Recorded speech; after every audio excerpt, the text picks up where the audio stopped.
आइए इस वीडियो में सुनते हैं अष्टावक्र गीता का सार। अष्टावक्र गीता का आरंभ मुमुक्षु राजा जनक द्वारा पूछे गए 3 प्रश्नों से होता है कि ज्ञान कैसे होता है, मुक्ति कैसे होती है तथा वैराग्य कैसे होता है। संपूर्ण अध्यात्म का सार इन 3 प्रश्नों में समाहित है। आध्यात्मिक उपलब्धि में वैराग्य का होना अथवा आसक्ति का त्याग पहली शर्त है। इससे होता है आत्मज्ञान एवं आत्मज्ञान से ही मुक्ति होती है, जो कि जीव की सर्वोपरि स्थिति है। जनक के 3 प्रश्नों का समाधान अष्टावक्र ने 3 वाक्यों में कर दिया एवं उपदेश सुनते सुनते ही जनक को वहीं आत्मानुभूति हो गई। कैसा अनूठा वक्तव्य रहा होगा, वह जनक की कितनी पात्रता रही होगी, इसका अंदाजा इससे लगाया जा सकता है। सत्य पर इतना शुद्धतम वक्तव्य आज तक कोई नहीं दे पाया। यदि उसे अध्यात्म से निकाल दिया जाए तो आत्मज्ञानी को उस पूर्ण की उपलब्धि पर कैसे अनुभव होता है, यह जानना ही कठिन हो जाएगा। वेद, पुराण, उपनिषद भी इसके सामने फीके नजर आते हैं। कृष्ण की गीता का पात्र अर्जुन विभिन्न प्रकार की मानसिक समस्याओं में उलझा है। उसकी न ज्ञान प्राप्ति की इच्छा है, न उसमें कर्तव्य बोध है। वह क्षत्रिय है, युद्ध क्षेत्र में खड़ा है, आतताइयों की चुनौतियां उसके सामने हैं, किंतु वह कर्तव्य कर्म से भागना चाहता है, झूठी तर्क संगति देता है। कभी पाप पुण्य की, कभी स्वर्ग नरक की, कभी सन्यास की बातें करता है, किंतु न उसमें कर्तव्य बोध है, न गुरु के प्रति निष्ठा। भगवान कृष्ण उसे सभी प्रकार के आध्यात्मिक पक्षों को समझाते हुए कर्तव्य बोध कराते हैं, किंतु अर्जुन अधिक प्रज्ञावान न होने से वह हर समाधान पर नए नए तर्क देता है। उसकी ऐसी भ्रमित बुद्धि को देखकर कृष्ण ने जब अपने सारे प्रयत्न निष्फल होते देखे तो वे उसे अपने विराट स्वरूप का दर्शन कराते हैं। तब कहीं अर्जुन को कृष्ण के व्यक्तित्व का पता चलता है, तो वह समर्पण के साथ ही उस दिव्य वाणी का ग्राहक बन जाता है, जिससे वह उस युद्ध को जीत सका। राजा जनक अर्जुन से कहीं अधिक नम्र, शुद्ध चित्त, मुमुक्षु, प्रतिभा संपन्न एवं गुरु में पूर्ण श्रद्धा रखते थे। उन्होंने एक भी शंका नहीं उठाई, न झूठे तर्क दिए, गुरु के कहते ही समर्पित हो गए। यह समर्पण ही द्वार बन गया, जिससे गुरु उनमें फौरन प्रवेश कर गए। पूर्ण बोध से ही घटना घट गई। आत्मज्ञान में समस्या ज्ञान की नहीं, उलझे मन की है। मन की सफाई में ही सारा समय लग जाता है, वह फिर भी व्यक्ति रीता ही रह जाता है, खाली रह जाता है। शुद्ध एवं स्वच्छ मन इसकी अनिवार्य शर्त है। कोई इसे पूरी मात्र कर दे तो गुरु का प्रसाद तत्काल ही उपलब्ध हो जाता है। इसमें एक क्षण का भी विलंब नहीं होता। राजा जनक जैसे पात्रता होने पर हर व्यक्ति को ऐसी घटना घट सकती है। इसमें धर्म, संप्रदाय, देश, जाति, काल ऐसी कोई बाधा नहीं है। यदि कोई इसे गंभीरता से हृदयंगम कर ले तो आत्मबोध की झलक मिल सकती है। कहते हैं विवेकानंद जब रामकृष्ण के पास गए, वह परमात्मा का प्रमाण पूछा तो रामकृष्ण ने उन्हें अष्टावक्र गीता पढ़ने को दी कि तुम इसे पढ़कर मुझे सुनाओ। मेरी दृष्टि कमजोर है। कहते हैं विवेकानंद इस पुस्तक को पढ़ते पढ़ते ही ध्यानस्थ हो गए व उनके जीवन में क्रांति घट गई।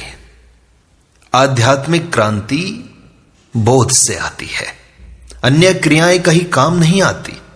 अष्टावक्र ने कहा है, चर्मकार चमड़ी को देखता है, वैज्ञानिक देखता है आत्मा को।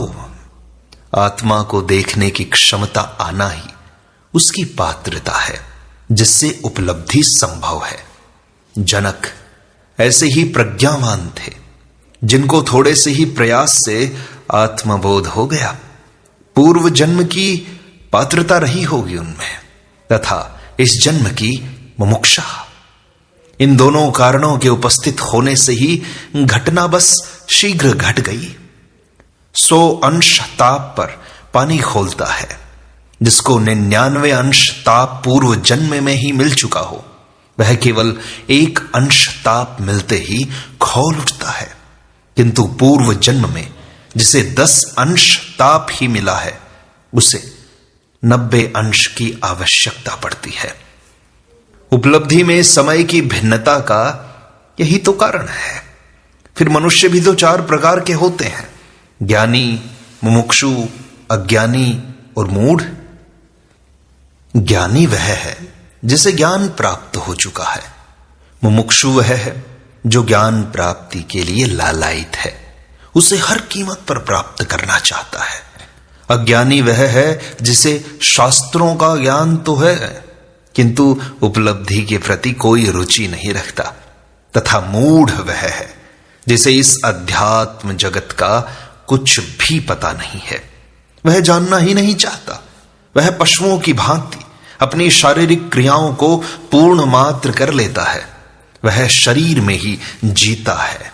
इनमें मूढ़ से अज्ञानी श्रेष्ठ है, अज्ञानी से मुमुक्षु श्रेष्ठ है, ज्ञानी सर्वोत्तम स्थिति में है।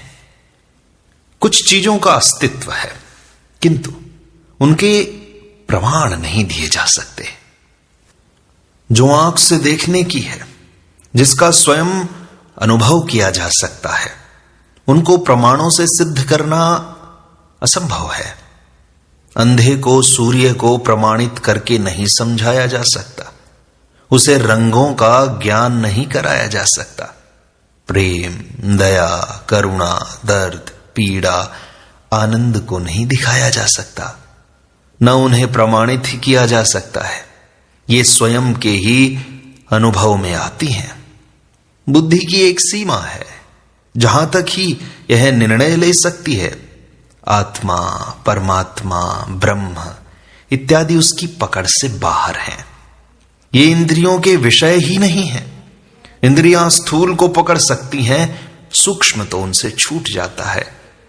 सूक्ष्म को पकड़ने की विद्या दूसरी ही है, जिसका उपयोग करने पर सूक्ष्म भी ग्राह्य हो जाता है। यह विद्या ध्यान व समाधि की है, जिसमें व्यक्ति स्थूल जगत के पार सूक्ष्म के भी दर्शन कर सकता है, उसका आभास या बोध प्राप्त कर सकता है। स्थूल सूक्ष्म का ही रूपांतरण है। यदि सूक्ष्म जगत नहीं है तो स्थूल की उत्पत्ति भी असंभव हो जाती।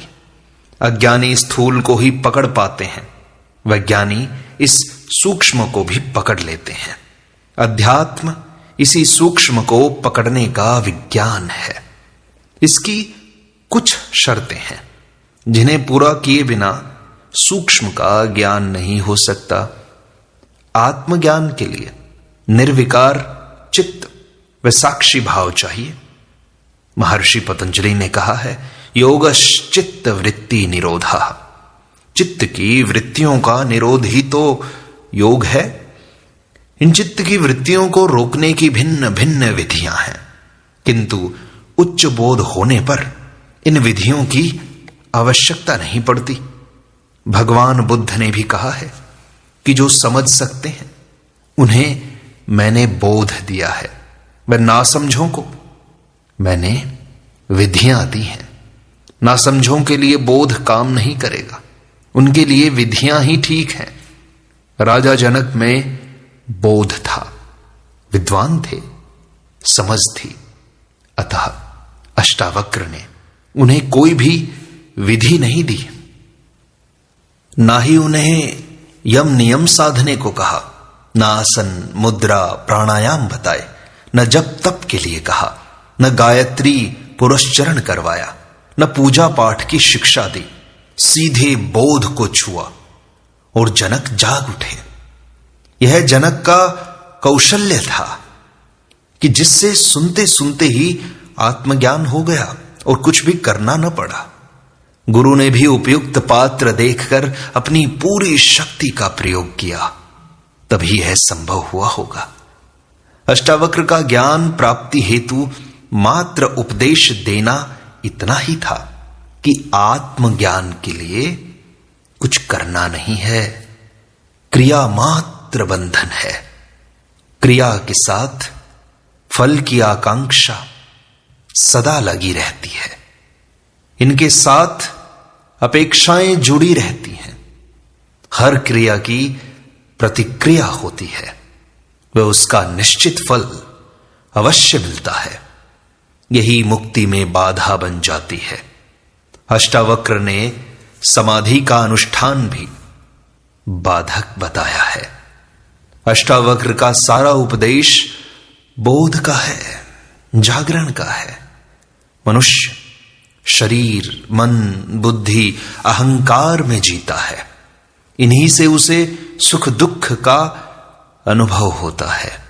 काम, क्रोध, लोभ, मोह, मद, मत्सर इत्यादि इन्हीं से जुड़े हैं। इन्हीं के कारण वह भोगों में रुचि लेता है। जीवन समस्या नहीं है, किंतु मनुष्य के गलत दृष्टिकोण ने ही उसे समस्या बना दिया है। जैसे मकड़ी स्वयं ही जाला बुनती है, वह स्वयं ही उसमें फंस जाती है, कोई दूसरा उसका कारण नहीं है।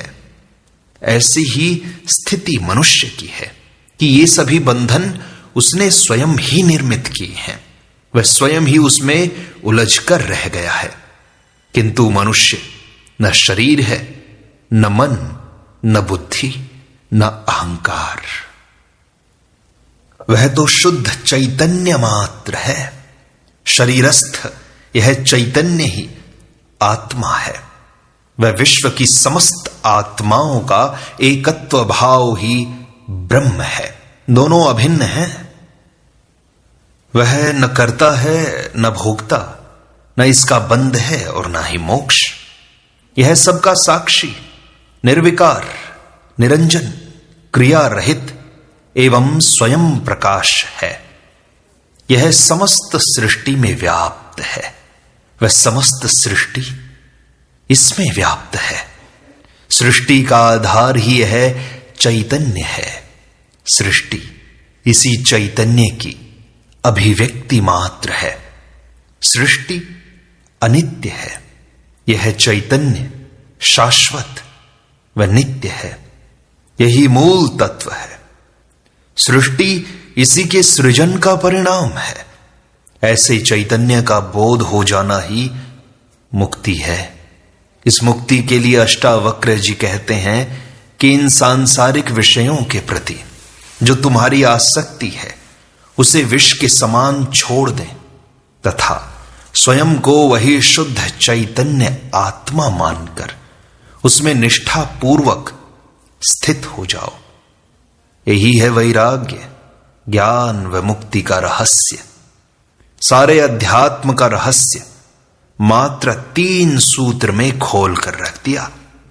यह गुरु की महत्ता है, वह शिष्य की पात्रता कि उसे जनक ने उसी क्षण ग्रहण कर लिया। न कोई तर्क दिया, न शंका प्रकट की, न ही अविश्वास, न अपनी बुद्धि व शास्त्रीय ज्ञान को बीच में अड़ाया। पूर्ण श्रद्धा से इन वाक्यों को अमृत के समान पी गए। इस कथन के बाद अष्टावक्र मन, अहंकार, शरीर, चैतन्य, आत्मा की थोड़ी सी व्याख्या मात्र देते हैं, जिससे ये तथ्य जनक को सुपाच्य हो जाए। इतने कम श्रम से जनक को पूर्ण आत्मबोध हो गया तथा वे उसकी अभिव्यक्ति देने लगे। अष्टावक्र को विश्वास तो हो गया कि इसे आत्मबोध तो हो चुका है, किंतु उसे और दृढ़तर बनाने के लिए जनक की परीक्षा हेतु अनेक प्रश्न करते हैं। जनक इस संपूर्ण परीक्षा में 100% अंकों से उत्तीर्ण होते हैं। कितना अद्भुत व्यक्ति रहा होगा ना जनक। कहते हैं राई की ओट में पर्वत छिपा है, किंतु उस राई की ओट को भी कोई सद्गुरु ही हटा सकता है। यह पर्दा आत्मा पर नहीं, हमारी आंख पर पड़ा है। आत्मा तो निर्वस्त्र है, प्रत्यक्ष है, सामने है।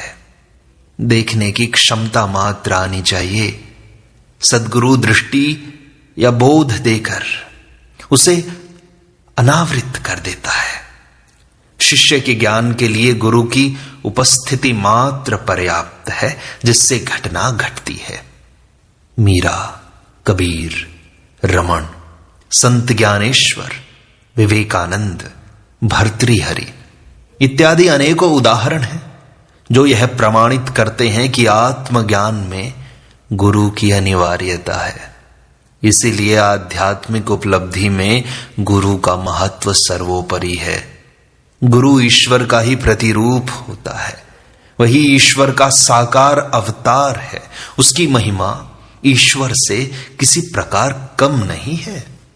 ईश्वर भी गुरु के माध्यम से ही सहायता करता है। ज्ञानार्थी को गुरु ही मार्ग दिखाता है, किंतु उपलब्धि स्वयं की पात्रता के बिना नहीं होती। ये दोनों जहां मिल जाते हैं, वहीं लोहा पारस के संपर्क से स्वर्ण बन जाता है। शिष्य की पात्रता के लिए आवश्यक है उसकी मुमुक्षा, प्रखर प्रज्ञा, श्रद्धा, समर्पण भाव, नम्रता एवं पूर्व जन्म में अर्जित ज्ञान। योग वासिष्ठ में कहा है, शिष्य की विशुद्ध प्रज्ञा ही तत्व साक्षात्कार का कारण है। महर्षि विश्वामित्र ने भी कहा है, गुरु वाक्य से जो तत्व ज्ञान प्राप्त होता है, उसका कारण शिष्य की प्रज्ञा ही है। ऐसी प्रज्ञा अनेक जन्मों के सुकृत्यों के फल से प्राप्त होती है।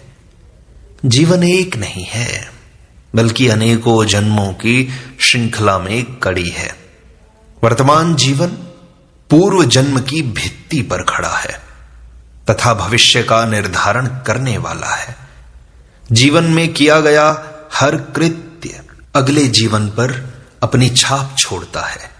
ज्ञान प्राप्ति की जिज्ञासा भी पूर्व जन्म के संस्कारों के बिना नहीं होती।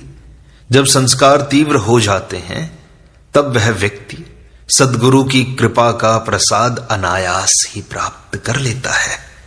जैसा जनक के साथ हुआ, वैसा सबके साथ हो सकता है, यदि पात्रता की शर्त पूरी कर दी जाए तो। इसीलिए कहा है, गुरुर् ब्रह्मा गुरुर्विष्णु गुरुर्देवो महेश्वरः गुरुः साक्षात् परब्रह्म तस्मै श्री गुरुवे नमः। तस्मै श्री गुरुवे नमः।